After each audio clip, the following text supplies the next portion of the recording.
Dumping ग्राउंडच्या समस्येतून कल्याणकरांची आता सुटका होण्याची शक्यता आहे।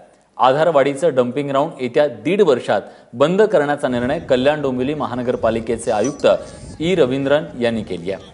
आज आयुक्त रवींद्रन आणि महापौर राजेंद्र देवळीकर यांनी आधारवाडी डम्पिंग ग्राउंडची पाहणी केली। या दरम्यान आयुक्तांनी आपला निर्णय जाहीर केलाय। आधारवाडीच्या बदल्यात कल्याणमध्ये विविध ठिकाणी 5 डम्पिंग ग्राउंड तयार करण्यात येतील असंही यावेळी आयुक्तांनी स्पष्ट केलं। गेल्या काही दिवसांमध्ये आधारवाडी डम्पिंग ग्राउंडला लागलेल्या आगीमुळे अनेकांना श्वसनाचा त्रास होत होता। त्यामुळे स्थानिकांनी हे डम्पिंग ग्राउंड हटवण्याची मागणी केली होती। त्यावर अखेर कारवाई करत पालिकेने डम्पिंग ग्राउंड बंद करण्याचा निर्णय घेतलाय।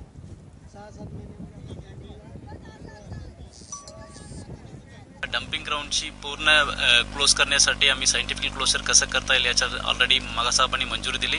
त्याच्याप्रमाणे केंद्र आणि राज्य शासनाची मंजुरी करून आता त्यांची टेंडर प्रोसेस वगैरे पूर्ण जाऊन आम्ही वर्क ऑर्डर वगैरे दिलेली आहे। त्याच्यामुळे पुढच्या 1.5 वर्षामध्ये कंप्लीट क्लोजर कसं करायचं आणि त्याच्यावर आम्ही लक्ष देणार आणि 1.5 वर्षामध्ये 100% आम्ही क्लोज करणार। त्याच्या व्यतिरिक्त 13 ठिकाणी आम्ही बायोगॅस प्लांट आम्ही राबवणार आहोत। त्याच्यामध्ये ऑर्गॅनिक कचरा तिथे डायरेक्ट जातील। त्याच्यामुळे लोकांकडे SLF मध्ये जाणारे कचरा फार कमी प्रमाणात जातील। त्याच्यामुळे लोकांना भविष्यात अशा प्रकारचे त्रास होणार नाही याची आम्ही खात्री घेतलेली आहे।